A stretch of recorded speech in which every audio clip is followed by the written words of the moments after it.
Cancer એટલે cancer નહીં, એ ખરેખર સાચો મેસેજ આજે હું સ્પ્રેડ કરવા માગું છું. આજે વર્લ્ડ હેલ્થ ઓર્ગેનાઇઝેશન દ્વારા કેન્સર ડેના દિવસે આ વર્ષની એટલે કે 2025થી 2027 સુધીની થીમ છે યુનાઇટેડ બાય યુનિક.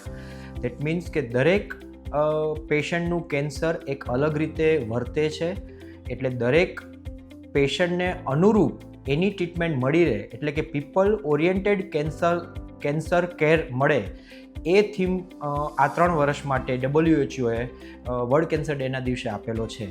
એનો મતલબ જ એ થાય કે દરેક પેશન્ટનું કેન્સરનો કોર્સ, એનું બિહેવિયર, એનો સ્વભાવ, એની વર્તણૂક, એનું સ્ટેજ અલગ અલગ હોય છે. દરેક પેશન્ટની તાસીર અલગ અલગ હોય છે. દરેક પેશન્ટના શરીરનું બંધારણ અલગ અલગ હોય છે. એને અનુરૂપ કેન્સરની ટ્રીટમેન્ટ પ્રોવાઈડ કરવામાં આવે, જેથી કરીને ટ્રીટમેન્ટ ટોલરેટ કરવામાં એટલે કે સહન કરવામાં પણ અનુકૂળતા રહે અને ટ્રીટમેન્ટનો આઉટકમ પણ એના આધારે અનુકૂળ રહે, એ હેતુથી આ થીમ પ્રસ્થાપિત કરવામાં આવી છે.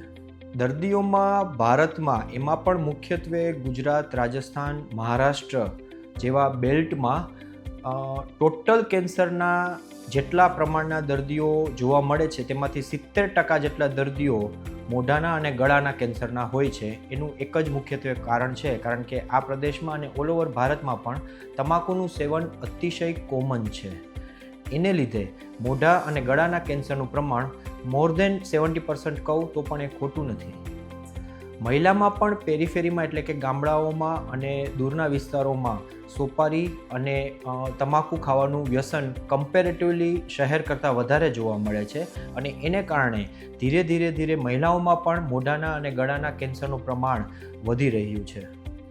એમ જોવા જઈએ ને તો રોજ OPDમાં બેસીએ ને તો દરેક દર્દી ઉપર એક મૂવી બનાવી શકાય તેવી ભાવાત્મક અને હૃદયને સ્પર્શી જાય એવી વાતો જોવા મળે છે. કારણ કે એક મા એના દીકરાને લઈને આવે છે કેન્સરની સારવાર માટે, ઘણી વખત એક દીકરો એના બાપને લઈને આવે છે, એક મોટો ભાઈ એના નાના ભાઈને લઈને આવે છે, તો ક્યારેક પતિ એના પત્નીને લઈને આવે છે, કે ક્યારેક મા બાપ એના નાના બાળકને લઈને આવે છે. એ બધાની કેન્સરની વાતો, એના પરિવારની વાતો સમજીએ તો આઈ થિંક એવું કેવું ખોટું નથી કે દરેક કેસ હૃદયને સ્પર્શી જાય એવો જ હોય છે. હું એમ નથી કહેતો કેન્સર એ સરળ રોગ છે, પણ એની મનમાં અને કાલ્પનિક રીતે જે એનો ભય પેસે છે તે રિયાલિટીના ભય કરતાં ખૂબ જ વધારે હોય છે, અને એને લીધે ઘણી વખત દર્દી ડૉક્ટર સુધી પહોંચવામાં અથવા તો કેન્સર હોસ્પિટલ સુધી પહોંચવામાં મોડું કરે છે. જો આ જ વસ્તુ સમયસર નિદાન અને એની સારવાર થઈ શકે તો ચોક્કસપણે કહી શકાય કે યોગ્ય સમયે અને યોગ્ય રીતે પૂરી સારવાર લેવાથી કેન્સરને આપણે જડમૂળમાંથી મિટાવી જ શકીએ છીએ. અમુક કેન્સરો જીનેટિક છે એ વૈજ્ઞાનિક ધોરણે સાબિત થયેલું છે, પણ બાળકોમાં મુખ્યત્વે કેન્સરોમાં લોહીનું કેન્સર અથવા મગજનું કેન્સર અથવા પેટના અમુક અંગોનું કેન્સર વધારે કોમન રીતે જોવા મળે છે. દરેક કેન્સરમાં કોઈ મૂળભૂત સ્વરૂપે કારણ વૈજ્ઞાનિક દ્રષ્ટિએ સાબિત હજુ સુધી થયું નથી. એના માટે ઘણું બધું રિસર્ચ પણ થઈ રહ્યું છે, પણ એનું ડેફિનેટલી કોઈ વ્યસન સાથે સીધો સંબંધ નથી, કારણ કે એ જસ્ટ એક બાળક છે. પણ બીજા મલ્ટિપલ ફેક્ટર્સ હોય છે જે ડાયરેક્ટલી અથવા તો ઇનડાયરેક્ટલી એના ઉપર અસર કરતા હોય છે, પણ મોટાભાગના કેસીસમાં કોઈ એવું સચોટપણે પિનપોઈન્ટ કારણ મેડિકલ સાયન્સને હજી સુધી મળ્યું નથી.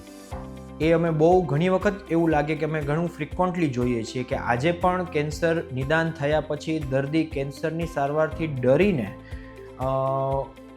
મેડિકલ ટ્રીટમેન્ટ સિવાયની કોઈ પણ દેશી દવા કે અન્ય કોઈ સારવાર પાછળ મહત્ત્વનો સમય ખર્ચી નાખે છે.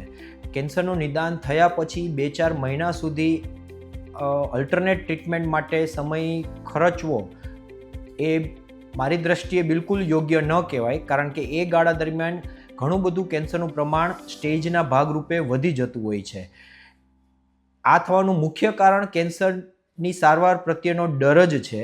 જો આપણે કોઈ પણ માધ્યમ થ્રુ લોકોને સમજાવી શકીએ કે કેન્સરની સારવાર એટલી ભયાનક કે ડરવાળી નથી જેટલું લોકોના મનમાં એનો ડર પેસેલો છે, તો બની શકે કે લોકો તાત્કાલિક અથવા તો યોગ્ય સમયે કેન્સર હોસ્પિટલમાં આવવા માટે સમયસર પગલું લઈ શકે. આજના કેન્સર દિવસ પર સમાજને મારો એક જ સંદેશ છે. ડેટા પ્રમાણે એવું કહેવાય છે કે ઓલમોસ્ટ 45% જેટલા કેન્સર માત્ર એના કારણોને ટાળવાથી ટળી શકે છે. કેન્સરનું આજે મુખ્યત્વે કારણ ભારતમાં જોઈએ તો તમાકુ અને દારૂનું સેવન કહી શકાય. માત્ર આ બેની લતથી છૂટવું અથવા આ બે વ્યસનોથી દૂર રહીએ તો 40થી 45% જેટલા કેન્સરોનું પ્રમાણ આપણે ડાયરેક્ટલી ઓછું કરી શકીએ છીએ અને તે સોસાયટી પર 40થી 45% એટલે ખૂબ જ મોટી ઇમ્પેક્ટ પાડે છે. એના માટે વિશેષ કોઈ વસ્તુ આપણે કરવાની નથી કે કોઈ વસ્તુની તકેદારી પણ રાખવાની નથી. માત્ર ને માત્ર તમાકુ અને આલ્કોહોલના સેવનથી દૂર રહેવાનું છે.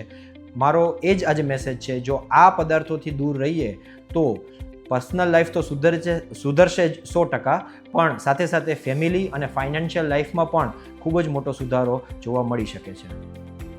તમે એક સાજા અને સરળ માનવી તરીકે હોસ્પિટલમાં જાઓ છો અને સ્ક્રીનિંગ પ્રોગ્રામમાં પાર્ટ લો છો અને એ સ્ક્રીનિંગ પ્રોગ્રામમાં કશું એવું નિદાન થાય છે કે જે અંતે કેન્સર સાબિત થાય છે, તો એને એક બેઝિકલી સ્ક્રીનિંગ પ્રોગ્રામ કરવા પાછળનું કારણ મુખ્યત્વે એ જ છે કે બને તેટલા અર્લી સ્ટેજમાં એટલે કે સાવ શરૂઆતના સ્ટેજમાં કેન્સરનું નિદાન થાય તો સ્ટેજ પણ અર્લી હશે, સારવાર પણ લિમિટેડ રહેશે, સારવાર સહન કરવી પણ સરળ રહેશે અને ઓલ ઓવર એનું પરિણામ પણ દર્દીની ફેવરમાં જ રહેશે. એટલે સ્ક્રીનિંગ માટે મુખ્યત્વે ઘણા બધા કેન્સરની સ્ક્રીનિંગ પ્રોગ્રામ રનિંગ હોય છે. મુખ્યત્વે મહિલાઓમાં બ્રેસ્ટ કેન્સર એટલે કે સ્તનના કેન્સરનો સ્ક્રીનિંગ પ્રોગ્રામ અને સર્વાઇકલ કેન્સર એટલે કે ગર્ભાશયના મુખના કેન્સરનો સ્ક્રીનિંગ પ્રોગ્રામ કોમન રીતે કન્ડક્ટ કરવામાં આવે છે. પુરુષોમાં પણ અથવા તો મહિલાઓમાં પણ બીજા અંગોના સ્ક્રીનિંગ માટે પણ ઘણી બધી લેબોરેટરી સુવિધાઓની વ્યવસ્થા અવેલેબલ છે. એટલે મુખ્યત્વે અર્લી બ્રેસ્ટ કેન્સર અથવા સર્વાઇકલ કેન્સરના લક્ષણોની આપણે વાત કરીએ તો બ્રેસ્ટના કેન્સરમાં સૌથી પહેલાં જો કોઈ સિમ્ટમ્સ એટલે કે તકલીફો અથવા તો પેશન્ટ પોતાની જાત પર નોંધી શકે એવા લક્ષણો હોય તો બ્રેસ્ટમાં ગાંઠનો મહેસૂસ થવો અથવા તો નિપલમાંથી લોહી અથવા તો લાલ રંગનું પાણી આવવું અથવા તો બગલમાં ગાંઠ જેવું મહેસૂસ થવું, ભૂખ ન લાગવી, વજન ઓછું થવું, એ બધા અર્લી સિમ્ટમ્સ હોઈ શકે છે. સર્વાઇકલ કેન્સરમાં માસિકના સ્થાનેથી લોહીનો બહાવ થવો, ઇવન આફ્ટર પોસ્ટમેનોપોઝ પણ, અથવા તો શારીરિક સંબંધ પછી દર્દ થવું અથવા તો લોહીનો બહાવ થવો, એ મુખ્યત્વે અર્લી લક્ષણો હોઈ શકે. આજના કેન્સર દિવસ પર સમાજને મારો એક જ સંદેશ છે. ડેટા પ્રમાણે એવું કહેવાય છે કે ઓલમોસ્ટ 45% જેટલા કેન્સર માત્ર એના કારણોને ટાળવાથી ટળી શકે છે. કેન્સરનું આજે મુખ્યત્વે કારણ ભારતમાં જોઈએ તો તમાકુ અને દારૂનું સેવન કહી શકાય. માત્ર આ બેની લતથી છૂટવું અથવા આ બે વ્યસનોથી દૂર રહીએ તો 40થી 45% જેટલા કેન્સરોનું પ્રમાણ આપણે ડાયરેક્ટલી ઓછું કરી શકીએ છીએ અને તે સોસાયટી પર 40થી 45% એટલે ખૂબ જ મોટી ઇમ્પેક્ટ પાડે છે. એના માટે વિશેષ કોઈ વસ્તુ આપણે કરવાની નથી કે કોઈ વસ્તુની તકેદારી પણ રાખવાની નથી. માત્ર ને માત્ર તમાકુ અને આલ્કોહોલના સેવનથી દૂર રહેવાનું છે. મારો એ જ આજે મેસેજ છે. જો આ પદાર્થોથી દૂર રહીએ તો પર્સનલ લાઈફ તો સુધરશે જ 100%, પણ સાથે સાથે ફેમિલી અને ફાઇનાન્શિયલ લાઈફમાં પણ ખૂબ જ મોટો સુધારો જોવા મળી શકે છે.